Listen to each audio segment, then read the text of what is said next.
ਵਾਹਿਗੁਰੂ ਜੀ ਕਾ ਖਾਲਸਾ ਵਾਹਿਗੁਰੂ ਜੀ ਕੀ ਫਤਿਹ।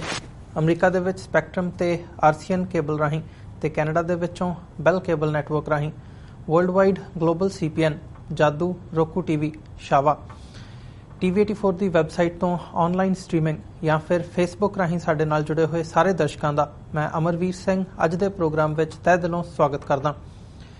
ਵਿਊਅਰਸ, ਅੱਜ ਦਾ ਜਿਹੜਾ ਇਹ ਸ਼ੋਅ ਹੈ ਉਹ ਅਸੀਂ ਮਨੁੱਖੀ ਅਧਿਕਾਰਾਂ ਦੇ ਜਿਹੜੇ ਅਲੰਬਤਦਾਰ ਹੋਏ ਆ ਸਰਦਾਰ ਜਸਵੰਤ ਸਿੰਘ ਖਾਲੜਾ, ਜਿਨ੍ਹਾਂ ਨੇ ਸਿੱਖ ਸੰਘਰਸ਼ ਦੌਰਾਨ ਸਿੱਖ ਨੌਜਵਾਨਾਂ ਦੇ ਹੋਏ ਘਾਣ ਦੀ ਜਿਹੜੀ ਦਾਸਤਾਨ ਸੀ ਉਹਨੂੰ ਜੱਗ ਜ਼ਾਹਰ ਕੀਤਾ ਸੀ, ਉਹਨਾਂ ਨੂੰ ਅਸੀਂ ਐਜ਼ ਅ ਟ੍ਰਿਬਿਊਟ ਅਸੀਂ ਇਹ ਪ੍ਰੋਗਰਾਮ ਅੱਜ ਆਯੋਜਨ ਕਰ ਰਹੇ ਹਾਂ।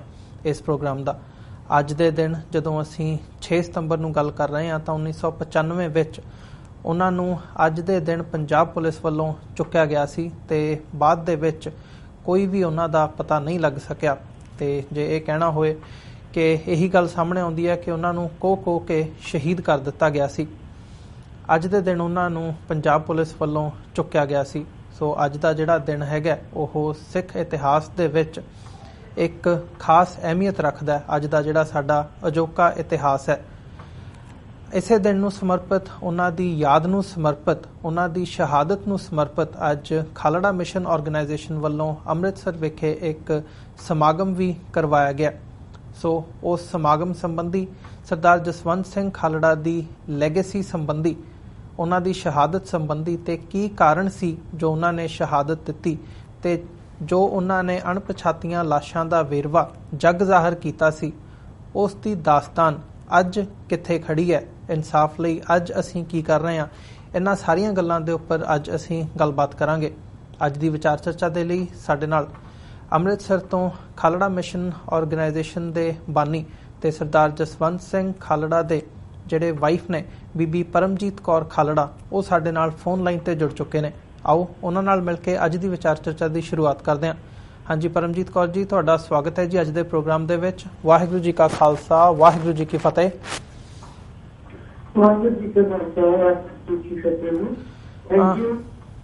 ਜੀ ਯੂ ਵੈਲਕਮ ਪਰਮਜੀਤ ਕੌਰ ਜੀ। ਸਾਰਿਆਂ ਤੋਂ ਪਹਿਲਾਂ ਮੈਂ ਇਹੀ ਤੁਹਾਡੇ ਕੋਲੋਂ ਜਾਣਨਾ ਚਾਹੂੰਗਾ, ਖਾਸ ਤੌਰ ਤੇ ਜਦੋਂ ਅਸੀਂ ਸਰਦਾਰ ਜਸਵੰਤ ਸਿੰਘ ਖਾਲੜਾ ਦੀ ਸ਼ਹਾਦਤ ਦੀ ਗੱਲ ਕਰਦੇ ਹਾਂ ਤਾਂ ਅੱਜ ਤਕਰੀਬਨ 22 ਸਾਲ ਹੋ ਚੁੱਕੇ ਆ ਉਹ ਦਿਨ ਨੂੰ ਲੱਗਿਆ ਜਦੋਂ ਪੰਜਾਬ ਪੁਲਿਸ ਵੱਲੋਂ ਉਹਨਾਂ ਨੂੰ ਚੁੱਕਿਆ ਗਿਆ ਸੀਗਾ। ਅੱਜ ਦੇ ਦਿਨ 6 ਸਤੰਬਰ ਦਾ ਇੱਥੇ ਦਿਨ ਹੈਗਾ, ਤੁਹਾਡੇ ਕੋਲ 7 ਸਤੰਬਰ ਦੀ ਸੁਬਾਹ ਸਵੇਰ ਜਿਹੜੀ ਹੈ ਉਹ ਹੋ ਚੁੱਕੀ ਹੈ ਤੇ ਇਸ ਮੌਕੇ ਦੇ ਉੱਪਰ ਸਮਾਗਮ ਵੀ ਉਲੀਕਿਆ ਗਿਆ ਅੰਮ੍ਰਿਤਸਰ ਦੇ ਵਿੱਚ।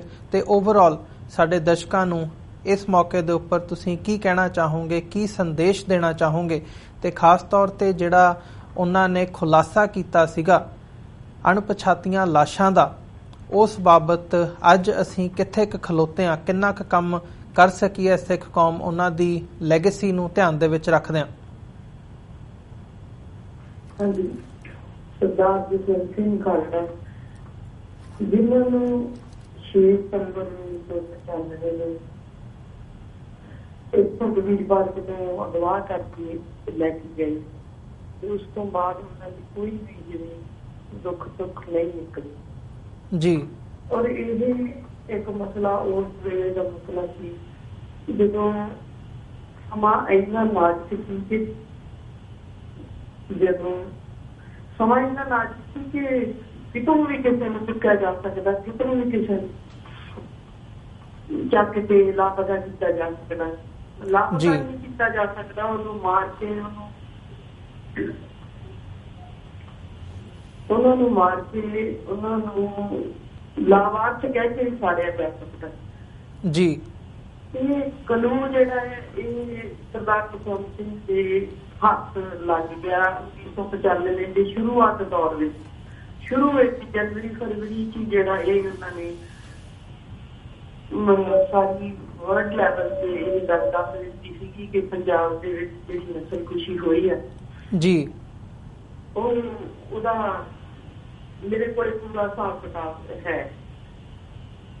ਪਰ ਪ੍ਰੋਬਲਮ ਇੱਥੇ ਆਈ ਕਿ ਜਸਵੰਤ ਸਿੰਘ ਖਾਲੜਾ ਨੂੰ ਇਹ ਜਦੋਂ ਉਹਨੂੰ ਹੱਥ ਲੱਗ ਗਏ ਤੇ ਉਹਨੂੰ ਕਿਸ ਤਰ੍ਹਾਂ ਦੁਨੀਆ ਦੇ ਸਾਹਮਣੇ ਰੱਖਣਾ ਜੀ, ਕਿਸ ਤਰ੍ਹਾਂ ਇਹਨੂੰ ਜੱਗ ਜ਼ਾਹਰ ਕਰਨਾ, ਉਸ ਵੇਲੇ ਦੇ ਬੜੇ ਤਕੜੇ ਚੈਲੰਜ ਸੀ ਸਟੇਟ ਦੇ ਤੇ ਜੇ ਤੂੰ 25,000 ਲਾਵਾਰਸ ਲਾਸ਼ਾਂ ਦੀ ਗੱਲ ਕਰੇਂਗਾ ਤਾਂ ਅਸੀਂ ਜੇ ਉਹਨਾਂ ਦਾ ਹਿਸਾਬ ਦੇਵਾਂਗੇ ਤੇ 25,000 ਇੱਕ ਦਾ ਦੇਵਾਂਗੇ। ਇਹ ਸਿੱਧਾ ਹੀ ਇੱਕ ਚੈਲੰਜ ਜਸਵੰਤ ਸਿੰਘ ਖਾਲੜਾ ਤੇ ਪ੍ਰਮਾਤਮਾ ਵੱਲੋਂ ਉਹਨਾਂ ਤੇ ਕਿਰਪਾ ਹੋਈ।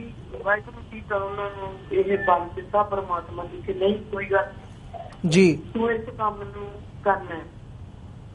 ਤਾਂ ਜਸਵੰਤ ਸਿੰਘ ਖਾਲੜਾ ਨੇ ਅਪ੍ਰੈਲ ਦੇ ਵਿੱਚ ਇੱਥੇ ਕੈਨੇਡਾ ਦੀ ਧਰਤੀ ਤੇ ਆ ਕੇ ਜਿਹੜੀ ਉਹ ਡਾਕੂਮੈਂਟ ਸੀ ਉਹਨਾਂ ਕੋਲੇ ਜਿਹੜਾ ਸ਼ਮਸ਼ਾਨ ਘਾਟਾਂ ਦੇ ਵਿੱਚ ਵੱਢਿਆ ਗਿਆ ਸੀ ਉਹਨੂੰ ਉਹਨਾਂ ਨੇ ਇੱਥੇ ਆ ਕੇ ਕੈਨੇਡਾ ਆਪਣੇ ਗੁਰੂ ਘਰ ਵਿੱਚ ਵੀ ਤੇ ਕੈਨੇਡਾ ਦੀ ਪਾਰਲੀਮੈਂਟ ਵਿੱਚ ਵੀ ਡਾਕੂਮੈਂਟ ਰਿਲੀਜ਼ ਕੀਤਾ ਕਿ ਆਹ ਦੇਖੋ 3 ਸ਼ਮਸ਼ਾਨ ਘਾਟਾਂ ਦੇ ਵਿੱਚੋਂ 297 ਲਾਸ਼ਾਂ ਜਿਹੜੀਆਂ ਉਹ ਲਾਵਾਰਸ ਕਹਿ ਕੇ ਛਾਲੀਆਂ ਗਈਆਂ ਔਰ ਇਹ ਹੀ ਲਾਸ਼ਾਂ ਤੇ ਇਹਦੇ ਨਾਲ ਜਿਹੜਾ ਸਾਰੀ ਦੁਨੀਆ ਦੇ ਵਿੱਚ ਇੱਕ ਵੇਰੀ ਤਹਿਲਕਾ ਮਚ ਗਿਆ ਵੀ ਇਹ ਕੀ ਸਾਡੇ ਨਾਲ ਹੋ ਰਿਹਾ। ਪਹਿਲਾਂ ਤਾਂ ਅਸੀਂ ਆਪਦੇ ਆਪ ਨੂੰ ਗੁਨਾਹਗਾਰ ਸਮਝੀ ਜਾਂਦੇ ਸੀਗੇ ਵੀ ਪਤਾ ਨਹੀਂ ਕਿਉਂ ਸਾਡੇ ਨਾਲ ਇਸ ਤਰ੍ਹਾਂ ਦੀਆਂ ਜ਼ਿਆਦਤੀਆਂ ਕਰਦੀਆਂ ਤੇ ਕੁਰਬਾਨੀਆਂ ਮਾਂ ਤੋਂ ਦੇ ਗਏ।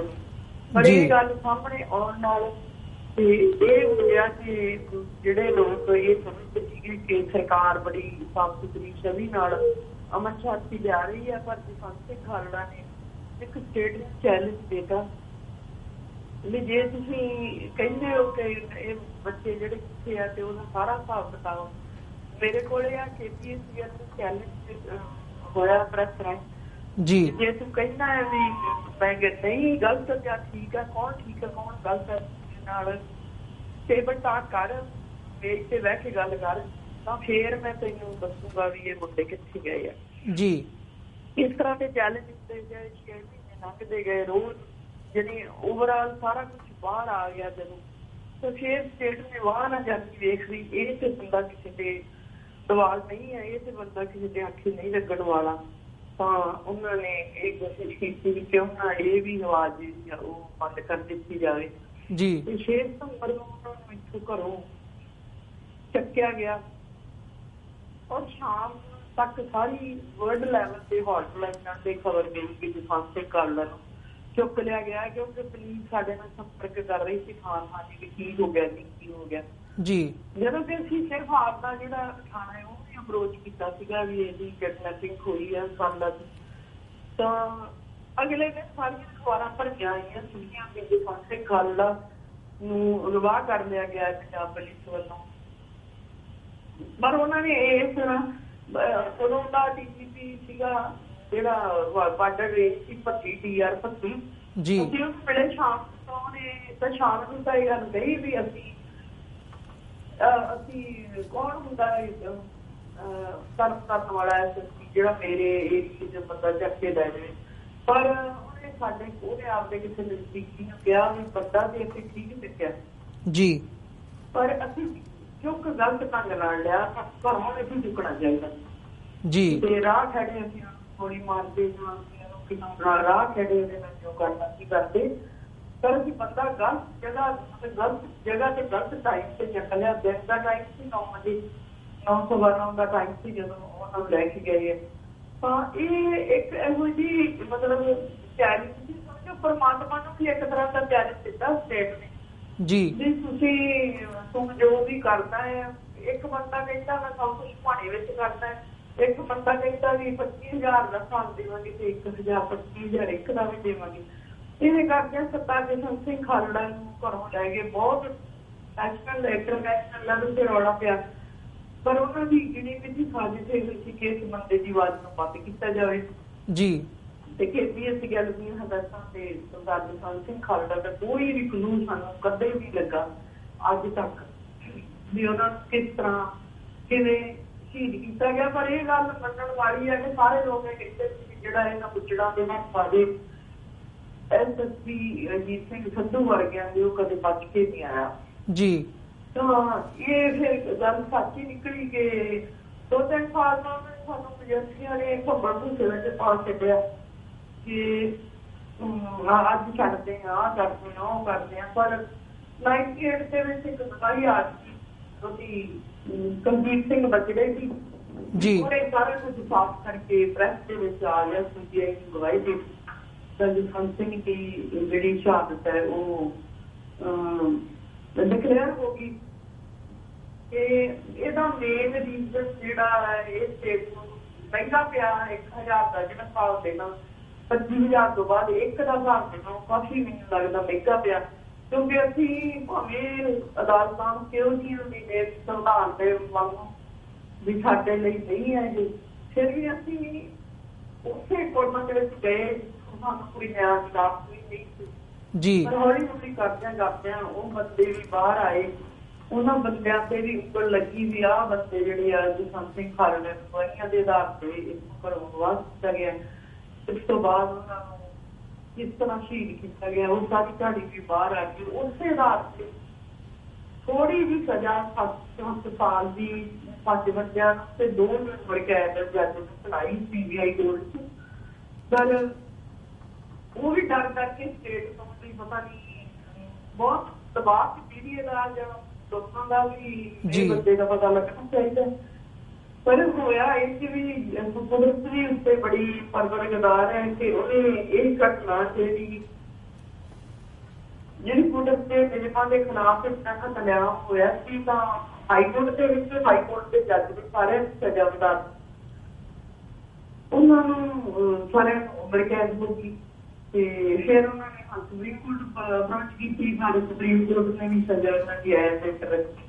ਇਹਦੇ ਨਾਲ ਦੂਜੀ ਘਟਨਾ ਇਹ ਸੀਗੀ ਕਿ 1996 ਉਹ ਸਾਰਾ ਰਿਕਾਰਡ ਇੱਕ ਵੱਖਰੀ ਪਟੀਸ਼ਨ ਪਾ ਕੇ ਵਿੱਚ ਜਸਵੰਤ ਸਿੰਘ ਖਾਲੜਾ ਨੂੰ ਐਸ ਕਰਕੇ ਚੁੱਕਿਆ ਗਿਆ ਜੀ। ਤਾਂ ਉਹਨਾਂ ਨੂੰ ਉਹ ਪਟੀਸ਼ਨ ਵੀ ਲੱਗੀ ਤੇ ਉਹਦੇ ਤੇ ਵੀ ਫੈਸਲਾ ਆਇਆ ਕਿ ਜਿਹੜੇ 297 ਲੋਕ ਹੈ ਉਹ ਜਿਹੜੇ ਆ ਉਹ ਸਹੀ ਆ, ਪੁਲਿਸ ਨੇ ਚੱਕ ਕੇ ਮਾਰਿਆ। ਤੇ ਉਹਦੇ ਵਿੱਚੋਂ ਕੁਝ ਇਹੋ ਜਿਹੇ ਕੇਸ ਸੀ ਕਿ ਉਹਨਾਂ ਨੇ ਕਿਹਾ ਵੀ ਉਹਦੇ ਤੇ ਮਰਡਰ ਦੀ ਧਾਰਾ ਜਿਹੜੀ ਆ ਉਹ ਲੱਗਣੀ ਚਾਹੀਦੀ ਹੈ ਜੀ। ਤਾਂ ਉਹਦੇ ਤੇ ਫਿਰ ਮਰਡਰ ਦੀ ਧਾਰਾ 25 ਸੀ ਉਹ ਕੇਸ, ਉਹਨਾਂ ਦੇ ਪੁਲਿਸ ਵਾਲਿਆਂ ਤੇ ਜਿਹੜਾ ਕੇਸ ਸਟੇ ਹੋ ਗਿਆ। ਤੇ ਦੂਜਾ ਕੇਸ ਹੌਲੀ ਹੌਲੀ ਚੱਲਦਾ ਗਿਆ, ਥੋੜਾ ਮੁਆਵਜ਼ਾ ਮਿਲਿਆ 1518 ਲੋਕਾਂ ਨੂੰ ਸਰਕਾਰ ਨੇ ਇਹ ਕਹਿ ਕੇ ਮੁਆਵਜ਼ਾ ਦਿੱਤਾ ਕਿ ਇਹ ਲਾਸਟ ਕੇਸ ਬਣ ਗਈ ਸੀ, ਬਾਕੀ ਬੱਚੇ ਮਾਰਨ ਦੀ ਗੁਨਾਹ ਨਹੀਂ ਆ। ਤੇ ਪਰ ਜਿਹੜੀ ਲਾਸਟ ਨੇ ਕੀਤੀ ਉਹਨਾਂ ਨੂੰ ਲਾਵਾਰਸ ਕੀਤਾ ਉਹ ਇੱਕ ਗੁਨਾਹ ਹੈ, ਇਸ ਕਰਕੇ ਕੁਝ ਬੱਚਿਆਂ ਨੂੰ ਕੰਪਨਸੇਟ ਕੀਤਾ ਗਿਆ ਤੇ 297 ਲਾਸ਼ਾਂ ਦੇ ਵਿੱਚੋਂ 500 ਕੁਝ ਲਾਸ਼ਾਂ ਜਿਹੜੀਆਂ ਉਹਨਾਂ ਨੂੰ ਉਹਨਾਂ ਨੇ ਕਿਹਾ ਵੀ ਇਹ ਪੂਰੀ ਤਰ੍ਹਾਂ ਆਈਡੈਂਟੀਫਾਈਡ ਨਹੀਂ ਹੈ। ਇਹ ਸਾਡੇ ਵੀ ਕੋਰਟ ਦੇ ਵਿੱਚ ਪਤਾ ਨਹੀਂ ਪਰਮਾਤਮਾ ਦੇ ਮੱਤ ਕੋਈ ਚੰਗਾ ਜੱਜ ਬੱਚਾ ਹੀ ਨਹੀਂ ਹੈ, ਸਾਰੇ ਉਹ ਸੋਚ ਨੂੰ ਲੈ ਕੇ ਚੱਲਦੇ ਆ ਕਿ ਪੰਜਾਬ ਦੇ ਵਿੱਚ ਜਿਹੜੀ ਅਮਨ ਸ਼ਾਂਤੀ ਉਹ KPS ਕਹਿਣਾ ਚਾਹੁੰਦੀ ਹੈ। ਪਰ ਦੂਜੇ ਪਾਸੇ ਸਾਡੀ ਟੀਮ ਵਰਕ ਕਰ ਰਹੀ ਸੀ ਵੀ KPS ਇੱਕ ਉੱਚ ਬੰਦਾ ਜੀ, ਉਹਨੇ ਜੁਰਮ ਦੀ ਬਾਤ ਕੀਤੀ ਆ, ਉਹਦੇ ਜੁਰਮ ਦੀ ਕਹਾਣੀ ਤਾਂ 30 ਅਗਸਤ ਨੂੰ ਹੀ ਜਿਹੜੀ ਸੀਗੀ ਉਹ ਸਾਹਮਣੇ ਆ ਗਈ ਸੀ। ਬਲਾਵਰ ਸਿੰਘ ਨੇ ਮਨੁੱਖੀ ਬੰਦ ਬਣ ਕੇ ਉਹਨੂੰ ਉਡਾ ਦਿੱਤਾ ਸੀਗਾ ਤੇ ਇਹ ਤਾਂ ਜਦੋਂ ਉਦੋਂ ਹੀ ਪਤਾ ਲੱਗ ਗਿਆ ਸੀਗਾ ਵੀ ਇਹ ਦੋਨੇ KPS ਗੱਲ ਤੇ ਇਹ ਸਿੰਘ ਦੇ ਸਿੱਧੇ ਹੈਗੇ ਮਨੁੱਖਤਾ ਦੇ ਮਾਮੀ ਜਾਂ ਮਨੁੱਖਤਾ ਦੇ ਦੁਸ਼ਮਣ ਜੀ। ਇਹਦੇ ਨਾਲ ਜਿਹੜਾ ਸਰਦਾਰ ਜਸਵੰਤ ਸਿੰਘ ਖਾਲੜਾ ਦੇ ਨਾਲ ਮੈਂ ਸਮਝਦੀ ਹਾਂ 6 ਸਤੰਬਰ ਨੂੰ ਅਸੀਂ ਇਹ ਕਰਕੇ ਜਿੱਥੇ ਹਰ ਸਾਲ ਆਰਗੇਨਾਈਜ਼ ਕਰਦੇ ਹਾਂ 6 ਸਤੰਬਰ ਉਹਨਾਂ ਪ੍ਰੇਰਨਾ ਹੈ ਉਹਨਾਂ ਲੋਕਾਂ ਲਈ ਜਿਨ੍ਹਾਂ ਦੇ ਬੱਚੇ ਘਰਾਂ ਚੋਂ ਡਿਸਪੀਅਰ ਹੋਏ ਆ। 6 ਸਤੰਬਰ ਨੂੰ ਅਸੀਂ ਸਹਿਜ ਪਾਠ ਦੇ ਜਾਂ ਅਖੰਡ ਪਾਠ ਸਾਹਿਬ ਦੇ ਭੋਗ ਪਾ ਕੇ ਉਹਦੇ ਵਿੱਚ ਉਹਨਾਂ ਪਰਿਵਾਰਾਂ ਨੂੰ ਇਨਵਾਈਟ ਕਰਦੇ ਹਾਂ ਜਿਨ੍ਹਾਂ ਦੇ ਬੱਚਿਆਂ ਦੀ ਗੱਲ ਜਸਵੰਤ ਸਿੰਘ ਖਾਲੜਾ ਨੇ ਕੀਤੀ ਤੇ ਇਸ ਦਿਨ ਨੂੰ ਅਸੀਂ ਡੈਡੀਕੇਟ ਕਰਦੇ ਹਾਂ ਜੀ। ਉਹਨਾਂ ਵੀਰਾਂ ਲਈ, ਉਹਨਾਂ ਭੈਣਾਂ ਮਾਵਾਂ ਲਈ ਜਿਨ੍ਹਾਂ ਨੂੰ ਇਹਨਾਂ ਨੇ ਕਤਲ ਕਰਕੇ ਤੇ ਉਹਨਾਂ ਦੀ ਯੁੱਗ ਨਹੀਂ ਛੱਡੀ ਤੇ ਉਹ ਮਤਲਬ ਇੱਕ ਸਮਾਗਮ ਖਾਤਾ ਹੁੰਦਾ ਹੈ ਪਰ ਇੱਕ ਸੁਨਾਹ ਹੈ ਇੱਕ ਸੁਨਾਹ ਹੈ ਸ਼ਹੀਦਾਂ ਨੂੰ ਸ਼ਰਧਾਂਜਲੀ ਸਾਰਿਆਂ ਲਈ ਵੀ 6 ਸਤੰਬਰ ਦਾ ਦਿਨ ਜਿਹੜਾ ਉਹ ਡਿਸਪੀਅਰ ਡੇ ਵਜੋਂ ਮਨਾਇਆ ਜਾਂਦਾ ਹੈ ਜੀ। ਬਿਲਕੁਲ ਤੁਹਾਨੂੰ ਪਤਾ 2 ਮਹੀਨੇ ਪਹਿਲਾਂ ਮੈਂ ਸੈਕੰਡਲੀ ਗਲਤੀ ਹੋਈ ਹੈ, ਮੌਤ ਹੋਈ ਹੈ ਜੀ। ਤੁਸੀਂ ਇੱਕ ਅੰਦਾਜ਼ਾ ਲਾਇਆ, ਸਾਰਿਆਂ ਨੇ ਅਸੀਂ ਵੀ ਲਾਇਆ ਕਿ ਸਾਡੇ ਜਥੇਦਾਰ ਸਾਹਿਬਾਨ ਜਾਂ ਹੋਰ ਸਿੱਖ ਕਮਿਊਨਿਟੀ ਦੇ ਜਿਹੜੇ ਮੇਨ ਲੀਡਰ ਆ ਉਹਨਾਂ ਨੂੰ ਕਹਿਣਾ ਪਿਆ ਕਿ KPS ਗਿੱਲ ਦੀ ਕੋਈ ਭੂਮਿਕਾ ਨਾ ਜਾਵੇ, KPS ਗਿੱਲ ਦੀ ਕੋਈ ਅਖੰਡ ਪਾਠ ਨਾ ਕਰੇ, KPS ਗਿੱਲ ਦੀ ਕੋਈ ਸ਼ਰਧਾਂਜਲੀ ਸਮਾਗਮ ਤੇ ਕੋਈ ਵੀ ਨਾ ਪਹੁੰਚੇ। ਤੇ ਐਕਚੁਅਲੀ ਭਾਵੇਂ ਕਿਵੇਂ ਵੀ ਸੀਗਾ, ਇਹ ਜਿਹੜਾ ਵਰਕਆਊਟ ਅਸੀਂ ਕੀਤਾ ਕੱਢਿਆ ਸਾਰਾ KPS ਗਿੱਲ ਦੇ ਤੇ ਦੁਆਲੇ ਘੁਮਾ ਕੇ ਕੱਢਿਆ ਤੇ ਉਹਦੇ ਬੈਨੀਫਿਟ ਨਹੀਂ ਹੈ ਕਿ ਇਤਿਹਾਸ ਦੇ ਵਿੱਚ ਕਾਲਾ ਪੰਨਾ ਲਿਖਿਆ ਗਿਆ ਕਿ KPS ਗਿੱਲ ਦਾ ਨਾ ਕਿਤੇ ਕੋਈ ਸਮਾਗਮ ਹੋਇਆ, ਨਾ ਕਿਤੇ ਉਹਦੀ ਸ਼ਰਧਾਂਜਲੀ ਸਮਾਗਮ ਹੋਇਆ। ਇੱਕ ਪ੍ਰਾਪਤ ਦਾ ਪਤਾ ਨਹੀਂ ਕੀ ਉਹਨੂੰ ਕਹਿੰਦੇ ਆ ਕਿ ਤਿਉਹਾਰ ਦੇ ਵਿੱਚ ਹੋਈ, ਜਿਹਦੇ ਵਿੱਚ ਚੰਦ ਉਹਦੇ ਸਿਕਿਉਰਿਟੀ ਦੇ ਬੰਦੇ ਤੇ ਜਾਂ ਸਾਡਾ ਮੁੱਖ ਮੰਤਰੀ ਪੰਜਾਬ ਉਹ ਹਾਜ਼ਰ ਹੋਇਆ, ਲਕਸ਼ਮੀਕਾਂਤ ਚਾਵਲਾ ਵੀ ਹੋਰ ਕੋਈ ਵੀ ਬੰਦਾ ਜਿਹੜਾ ਉੱਥੇ ਨਹੀਂ ਪਹੁੰਚਿਆ। ਇਹ ਦੋ ਟਾਈਮ ਤੱਕ ਚੱਲਣ ਵਾਲੀਆਂ ਚੀਜ਼ਾਂ ਹੈ। ਇੱਕ ਪਾਸੇ ਬਸੰਤ ਸਿੰਘ ਖਾਲੜਾ ਹੈ, ਇੱਕ ਪਾਸੇ KPS ਗਿੱਲ ਵਰਗੇ ਜਿਹੜਾ ਜਿਹਦੇ ਜੁਰਮ ਕੀਤਾ। ਤਾਂ ਉਹਨੂੰ ਇਸ ਕਰਕੇ ਮੈਂ ਕੱਲ੍ਹ ਦਾ ਜਿਹੜਾ ਦਿਨ ਸੀਗਾ ਉਹ ਬਸੰਤ ਸਿੰਘ ਖਾਲੜਾ ਦੇ ਥਾਂ ਤੇ ਲੋਕਾਂ ਨੇ ਯਾਦ ਕੀਤਾ, ਸ਼ਬਦਾਂ ਦੇ ਨਾਲ, ਪ੍ਰੇਮ ਦੇ ਨਾਲ ਜੀ ਬਿਲਕੁਲ ਕੀਤਾ। ਮੈਨੂੰ ਲੱਗਦਾ ਵੀ ਇਹ ਇੱਕ ਪ੍ਰਾਪਤੀ ਹੈ। ਤੇ ਦੂਜਾ ਹੌਲੀ ਹੌਲੀ ਸਮਾਂ ਜਿਹੜਾ ਉਹ ਬਦਲਦਾ ਹੈ ਤੇ ਹੌਲੀ ਹੌਲੀ ਗੱਲ ਸਰਦਾਰ ਬਸੰਤ ਸਿੰਘ ਖਾਲੜਾ ਦੇ ਨਾਂ ਤੇ ਇੱਕ ਪਾਰਕ ਨੂੰ ਰੈਕੋਗਨਾਈਜ਼ ਕੀਤਾ, ਰੀਨੇਮ ਕੀਤਾ। ਉਹ ਗੋਰਿਆਂ ਦਾ ਪਾਰਕ ਸੀ, ਵਿਕਟੋਰੀਆ ਦਾ ਪਾਰਕ ਸੀ, ਪਰ ਕਦਰ ਜਿਹੜੇ ਲੋਕ ਕਰਦੇ ਆ ਸਿੱਖ ਕਮਿਊਨਿਟੀ ਦੇ ਪੋਲੀਟੀਕਲ ਲੋਕਾਂ ਨੂੰ ਕੋਈ ਕਦਰ ਨਹੀਂ ਹੁੰਦੀ ਕਿਸੇ ਚੰਗੇ ਬੰਦੇ ਦੀ, ਜਾਂ ਜਿਹੜਾ ਬੰਦਾ ਦੁਨੀਆ ਲਈ ਕੋਈ ਛੱਡ ਕੇ ਜਾਂਦਾ ਪੈੜਾ ਉਹਨਾਂ ਨੂੰ ਅਲੱਗ ਹੀ ਹੁੰਦੀ ਹੈ ਵੀ ਇਹ ਅੱਗੇ ਕਿਉਂ ਬੰਦੇ ਦਾ ਨਾਮ ਲਿਆ ਜਾ ਰਿਹਾ। ਪਰ ਜਿਹੜੇ ਕਦਰਦਾਨ ਹੁੰਦੇ ਆ, ਜਿਹੜੇ ਕੌਮੀ ਦਰਦ ਰੱਖਦੇ ਆ, ਉਹਨਾਂ ਨੇ ਮੈਨੂੰ ਤਾਂ ਪਹਿਲਾਂ ਪਤਾ ਹੀ ਨਹੀਂ ਸੀ, ਪਰ ਹੁਣ ਜਦੋਂ ਰੈਗੂਲੇਸ਼ਨ ਹੋਈ ਆ ਤੇ ਮੈਨੂੰ ਇਹ ਲੱਗਿਆ ਕਿ ਜਿਹੜਾ ਇਸ਼ੂ ਇੰਟਰਨੈਸ਼ਨਲ ਲੈਵਲ ਤੇ ਕੱਢਿਆ ਸੀ ਜੀ, ਇੰਟਰਨੈਸ਼ਨਲੀ ਜਿਹੜਾ ਰਿਗਾਰਡ ਮਿਲ ਰਿਹਾ। ਔਰ ਜੀ ਬਿਲਕੁਲ ਜਿਹੜਾ ਜਸਵੰਤ ਸਿੰਘ ਦੇ ਪ੍ਰਤੀ ਉਹਨਾਂ ਨੇ ਜਿਸ ਢੰਗ ਨਾਲ ਵੀ ਉਹ ਪੇਸ਼ ਕਰ ਸਕਦੇ ਸੀ ਉਹਨਾਂ ਨੇ ਕੀਤਾ। ਜੀ ਪਰਮਜੀਤ ਕੌਰ ਜੀ, ਇਸੇ ਦੇ ਨਾਲ ਜਿਵੇਂ ਤੁਸੀਂ ਗੱਲ ਕਰ ਰਹੇ ਹੋ, ਜਿਹੜੇ ਪਾਰਕ ਦੀ ਗੱਲ ਕੀਤੀ ਹੈ, ਫ੍ਰੈਜ਼ਨੋ ਦੇ ਵਿੱਚ ਕੈਲੀਫੋਰਨੀਆ ਦੇ ਵਿੱਚ ਵਿਕਟੋਰੀਆ ਵੈਸਟ ਪਾਰਕ ਦਾ ਜਿਹੜਾ ਨਾਮ ਬਦਲ ਕੇ ਕੌਂਸਲ ਵੱਲੋਂ, ਜਿਹੜੀ ਫ੍ਰੈਜ਼ਨੋ ਕੌਂਸਲ ਹੈਗੀ ਹੈ ਉਹਨਾਂ ਦੇ ਵੱਲੋਂ ਸਰਬਸੰਮਤੀ ਦੇ ਨਾਲ ਮਤਾ ਪਾਸ ਕੀਤਾ ਗਿਆ ਕਿ ਇਹਦਾ ਨਾਮ ਅਸੀਂ ਜਸਵੰਤ ਸਿੰਘ ਖਾਲੜਾ ਪਾਰਕ ਰੱਖਦੇ ਹਾਂ। ਤੇ ਉਹਨਾਂ ਨੂੰ ਇਹ ਇੱਕ 22 ਸਾਲਾਂ ਬਾਅਦ ਇੱਕ ਚੰਗੀ ਟ੍ਰਿਬਿਊਟ ਮੰਨਿਆ ਜਾ ਰਿਹਾ ਹੈ। ਜਿਹੜਾ ਉਹਨਾਂ ਦਾ ਕੰਮ ਸੀ, ਉਹਨਾਂ ਦੀ ਲੈਗੇਸੀ ਸੀ, ਉਹਨਾਂ ਨੇ ਜੋ ਹਿਊਮਨ ਰਾਈਟਸ ਐਕਟਿਵਿਸਟ ਦੇ ਤੌਰ ਤੇ ਜੋ ਕੰਮ ਕੀਤਾ, ਉਹਨੂੰ ਇੱਕ ਇੰਟਰਨੈਸ਼ਨਲ ਲੈਵਲ ਤੇ ਰੈਕੋਗਨੀਸ਼ਨ ਮਿਲੀ ਹੈ। ਸੋ ਇਸ ਦੇ ਨਾਲ ਜਦੋਂ ਅਸੀਂ ਜੋੜ ਕੇ ਦੇਖਦੇ ਹਾਂ, ਖਾਸ ਤੌਰ ਤੇ ਜਿਹੜੀ ਅਗਲੀ ਪੀੜ੍ਹੀ ਹੈਗੀ ਹੈ, ਉਸ ਬਾਬਤ ਤੁਸੀਂ ਕੀ ਸਮਝਦੇ ਹੋ ਵੀ ਉਹਨਾਂ ਵੱਲੋਂ ਉਸ ਲੈਗੇਸੀ ਨੂੰ ਓਨ ਕਰਨ ਦੀ ਗੱਲ ਹੈ, ਜਾਂ ਉਹਨਾਂ ਦੇ ਦਰਸਾਏ ਰਾਹ ਤੇ ਜਿਹੜੀ ਚੱਲਣ ਦੀ ਗੱਲ ਹੈ?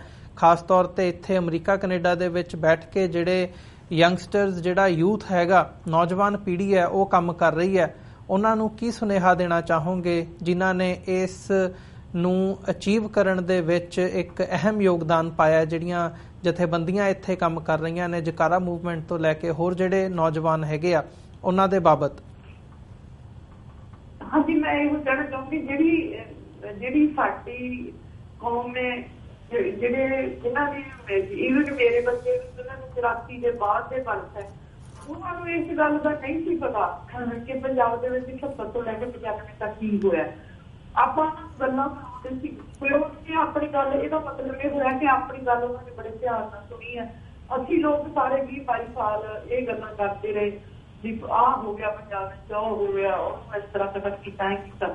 ਪਰ ਜਿਹੜੀ ਇਹ ਜਕਾਰਾ ਮੂਵਮੈਂਟ ਹੈ, ਇਹਨੇ ਇਹ ਜਿਹੜਾ ਇੱਕ ਮੋਹਰ ਲਾਤੀ ਹੈ ਵੀ ਜਿਹੜੇ ਤੁਸੀਂ ਕੰਮ ਕੀਤੇ ਹੈ ਜਸਵੰਤ ਸਿੰਘ ਖਾਲੜਾ ਨੇ, ਜਾਂ ਜਿਹੜੀ ਕਮਿਊਨਿਟੀ ਨੇ ਪਿੱਛੇ ਉਹਦੀ ਖੋਜ ਨੂੰ ਸਹੀ ਪਾਇਆ ਹੈ, ਉਹਨਾਂ ਨੇ ਸਹੀ ਪਾਇਆ ਜੀ। ਮੈਨੂੰ ਲੱਗਦਾ ਉਹਨਾਂ ਨੇ ਇੱਕ ਪਹਿਲਾ ਸਟੈਪ ਜਿਹੜਾ ਉਹ ਉਹਨਾਂ ਦੀ ਸਿਟੀ ਕੌਂਸਲ ਨੇ ਜਿਹੜਾ ਉਹਨਾਂ ਦੀ ਬੱਚਿਆਂ ਦੀ ਗੱਲ ਮੰਨ ਕੇ, ਜਾਂ ਸਿੱਖ ਕਮਿਊਨਿਟੀ ਜਿਹੜੀ ਉੱਥੇ ਬੈਠੀ ਆ, ਜਾਂ ਵਰਲਡ ਵਾਈਡ ਜਿਹੜੇ ਲੋਕ ਬੈਠੇ ਆ, ਉਹਨਾਂ ਦੀ ਗੱਲ ਤੇ ਮੋਹਰ ਲਾ ਕੇ ਹਾਂ ਜਸਵੰਤ ਸਿੰਘ ਖਾਲੜਾ ਰਾਈਟ ਦਾ ਇੱਕ ਐਕਟਿਵਿਸਟ ਸੀਗਾ ਤੇ ਉਹਨੇ ਆਪਣੀ ਜ਼ਿੰਦਗੀ ਦੇ ਉੱਤੇ ਲਾਈ ਜੀ। ਅੱਜ ਪਾਰਕ ਦਾ ਨਾਂ ਹੈ, ਕੱਲ ਕਿਸੇ ਹੋਰ ਮਤਲਬ ਹੋਰ ਵੀ ਕਮਿਊਨਿਟੀ ਜਿਹੜੀ ਆਪਣੀ ਅੱਗੇ ਸੋਚਦੀ ਹੈ ਵੀ ਕਿਤੇ ਆਜ਼ਾਦ ਘਰ ਦੇ ਵਿੱਚ ਜਸਵੰਤ ਸਿੰਘ ਨੂੰ ਕਿਸੇ ਤਰ੍ਹਾਂ ਸੁਸ਼ੋਭਿਤ ਕੀਤਾ ਜਾਵੇ। ਇੱਥੇ ਵੀ ਪੰਜਾਬ ਦੇ ਵਿੱਚ ਤਾਂ ਹਜੇ ਹਾਲਾਤ ਉਹਨੇ ਕਾਰਗਰ ਨਹੀਂ ਹੈ। ਮੈਂ ਕਹਾਂਗੀ ਪੰਜਾਬ ਦੇ ਵਿੱਚ ਲੋਕ ਇਹ ਸੋਚਦੇ ਹੋ ਕਿ ਜਸਵੰਤ ਸਿੰਘ ਨੂੰ ਕਿਸੇ ਤਰ੍ਹਾਂ ਰੈਕੋਗਨਾਈਜ਼ ਕੀਤਾ ਜਾਵੇ ਜੀ। ਸਾਡਾ ਲਾਲਚ ਦਾ ਸਮਾਂ ਹੈ, ਸਾਡਾ ਯੂਜਰ ਦਾ ਸਮਾਂ ਹੈ। ਸਾਨੂੰ ਇਹੋ ਜਿਹੀ ਆਸ ਪੰਜਾਬ ਦੇ ਵਿੱਚ ਤਾਂ ਅਸੀਂ ਨਹੀਂ ਕਰਦੇ, ਪਰ ਬਾਹਰ ਜਿਹੜੀ ਇਹ ਕ੍ਰਿਸ਼ਮਾ ਹੀ ਮੈਂ ਕਹਿੰਦੀ ਹੈ ਹੋਇਆ ਵੀ ਜਿਹੜੇ ਬੱਚਿਆਂ ਨੇ ਇਸ ਗੱਲ ਨੂੰ ਮਾਨਤਾ ਦੇ ਕੇ ਤੇ ਇੱਕ ਮੋਹਰ ਲਾਤੀ ਹੈ ਵੀ ਹਾਂ ਜਸਵੰਤ ਸਿੰਘ ਦਾ ਜਿਹੜਾ ਕੰਮ ਹੈ ਉਹ ਵਾਕਿਆ ਹੀ ਇੱਕ ਵਧੀਆ ਜਿਹੜਾ ਸੁਨਾਹ ਹੈ। ਤੇ ਸੁਨਾਹ ਦਾ ਕਰਨਾ ਵੀ ਇਹ ਨਹੀਂ ਹੈ ਕਿ ਅਸੀਂ ਬਹੁਤ ਕੁਛ ਕਰਕੇ ਵੇਖ ਲਿਆ, ਹਥਿਆਰ ਜੰਗ ਵੀ ਲੜ ਕੇ ਵੇਖੀ ਆ, ਸਭ ਕੁਝ ਵੇਖੀ ਆ। ਹੁਣ ਤੇ ਵੇਲਾ ਹੈ ਸਿਰ ਜੋੜ ਕੇ ਗੱਲ ਕਰਨ ਦਾ ਤੇ ਆਪਣੀਆਂ ਜਿਹੜੀਆਂ ਪ੍ਰਾਪਤੀਆਂ ਉਹਨੂੰ ਕਿਵੇਂ ਅਸੀਂ ਕਰਨਾ ਹੈ। ਉਹ ਹਾਲਾਤ ਤਾਂ ਹਮੇਸ਼ਾ ਹੀ ਕਾਰਗਰ ਹਮੇਸ਼ਾ ਹੀ ਰਹਿੰਦੇ ਆ ਤੇ ਜਦੋਂ ਕੋਈ ਕੰਮ ਸ਼ੁਰੂ ਕਰਦਾ ਉਹ ਹਾਲਾਤਾਂ ਦੇ ਅਨੁਸਾਰ ਬਣਾ ਲੈਂਦਾ। ਜਿਵੇਂ ਪੰਛੀ ਖਾਣਾ ਨੇ ਬਣਾਇਆ ਹਾਲਾਤਾਂ ਤੋਂ ਇਵੇਂ ਸੀਗੇ ਕਿ ਜਿਹਨੂੰ ਮਰਜ਼ੀ ਚੱਕੋ, ਜਿਹਨੂੰ ਮਰਜ਼ੀ ਮਾਰੋ, ਪਰ ਜਸਵੰਤ ਸਿੰਘ ਨੇ ਹੱਥੜਾ ਕਰਕੇ ਕਿਹਾ ਨਹੀਂ ਰੁਕੋ, ਇਹ ਨਹੀਂ ਹੋ ਸਕਦਾ।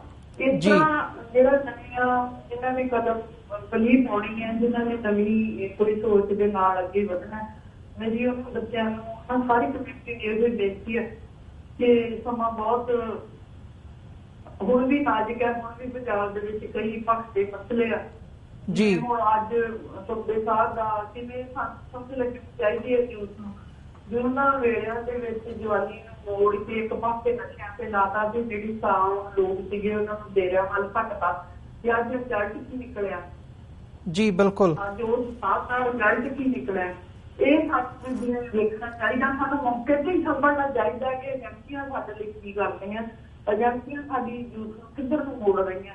ਪੂਰੀ ਇੱਕ ਜਵਾਨੀ ਜਿਹੜੀ ਆ ਨਸ਼ਿਆਂ ਨੇ ਖਾ ਲਈ ਹੈ ਤੇ ਲੋਕ ਜਿਹੜੇ ਸਾਰੇ ਡੇਰਿਆਂ ਤੇ ਰਾਹ ਪਏ ਆ, ਕੋਈ ਗਰਲਾ ਕਾਵਾਂ ਕੋਈ ਬੱਚਿਆ। ਮੈਂ ਕਹਿੰਦੀ ਹਾਂ ਇਹਨਾਂ ਸਾਰੀਆਂ ਗੱਲਾਂ ਤੋਂ ਸਾਨੂੰ ਸੁਚੇਤ ਹੋ ਕੇ ਸਿਰ ਜੋੜ ਕੇ ਬੈਠਣਾ ਚਾਹੀਦਾ ਔਰ ਦੇਖਣਾ ਚਾਹੀਦਾ ਕਿ ਅੱਜ ਇਸ ਜਿਹੜੀ ਕਿਹੜੀ ਡਿਮਾਂਡ ਹੈ, ਕਿਹੜੀ ਸਮੇਂ ਦੀ ਮੰਗ ਹੈ ਜਿਹਨੂੰ ਅਸੀਂ ਲੈ ਕੇ ਤੇ ਇਸ ਸਮਾਜ ਦੇ ਵਿੱਚ ਚੰਗੀਆਂ ਜਿਹੜੀਆਂ ਫਿਰਤਾਂ ਪਾਉਣੀਆਂ। ਤੇ ਅਸੀਂ ਤਾਂ ਖਾਲਸਾ ਮਿਸ਼ਨ ਜਿਹੜੀ ਆ ਉਹ ਕਮਿਟਡ ਹੈ ਇਹਨਾਂ ਪਰਿਵਾਰਾਂ ਪ੍ਰਤੀ ਤੇ ਉਹਨਾਂ ਲੋਕਾਂ ਪ੍ਰਤੀ ਜਿਹੜੇ ਡਿਸਪੀਅਰ ਹੋਏ ਆ ਫਲੱਡ ਤੇ ਅਸੀਂ ਉਹਨਾਂ ਦੀ ਗੱਲ ਕਰਦੇ ਹਾਂ। ਤੇ ਇਹ ਡਿਸਪੀਅਰੈਂਸ ਇਕੱਲੇ ਪੰਜਾਬ ਦੀ ਗੱਲ ਨਹੀਂ, ਕਸ਼ਮੀਰ ਦੀ ਅੱਜ ਵੀ ਜੋਰਾਂ ਸ਼ੋਰਾਂ ਨਾਲ ਚੱਲਦੀ ਪਈ ਹੈ। ਅੱਜ ਵੀ ਨਾਗਾਲੈਂਡ ਦੇ ਵਿੱਚ, ਅੱਜ ਵੀ ਆਸਾਮ ਦੇ ਵਿੱਚ, ਸਾਰਾ ਜਿਹੜੀਆਂ ਸਟੇਟਾਂ ਤੇ ਉਹਦੇ ਵਿੱਚ ਸਾਰਾ ਕੁਝ ਚੱਲਦਾ ਪਿਆ। ਅੱਜ ਵੀ ਕਿੰਨਾ ਕ੍ਰਾਈਮ ਜਿਹੜਾ ਹੋ ਰਿਹਾ ਉਹ ਸਾਰਾ ਕੁਝ ਅਸੀਂ ਰੱਖਦੇ ਹਾਂ। ਅਸੀਂ ਕੱਲ ਇਹ ਵੀ ਇੱਕ ਫੈਸਲਾ ਕੀਤਾ ਹੈ ਕਿ ਇੱਕ ਸਾਲ ਦੇ ਵਿੱਚ ਇੱਕ ਪੰਜਾਬ ਦੇ ਪੱਖ ਦੇ ਮਸਲਿਆਂ ਦੀ ਇੱਕ ਬੁੱਧੀਜੀਵੀਆਂ ਵੱਲੋਂ, ਇੱਕ ਕੰਮ ਕਰਨ ਵਾਲੇ ਲੋਕਾਂ ਵੱਲੋਂ ਇੱਕ ਵੱਡਾ ਸੈਮੀਨਾਰ ਜਿਹੜਾ ਉਹ ਵੀ ਕੀਤਾ ਜਾਇਆ ਕਰੇਗਾ ਜੀ। ਤੇ ਪਰਮਾਤਮਾ ਮਿਹਰ ਬਖਸ਼ੇ ਜੇ ਜ਼ਿੰਦਗੀ ਰਹੀ ਤੇ ਆਪਣੀ ਜ਼ਿੰਦਗੀ ਨੂੰ ਮੈਂ ਚਾਹੁੰਦੀ ਹਾਂ ਜਸਵੰਤ ਸਿੰਘ ਦੇ ਕੰਮਾਂ ਦੇ ਲਈ ਖਿਦਾ ਦਿੱਤਾ ਜਾਵੇ ਜੀ। ਬਿਲਕੁਲ ਜੀ।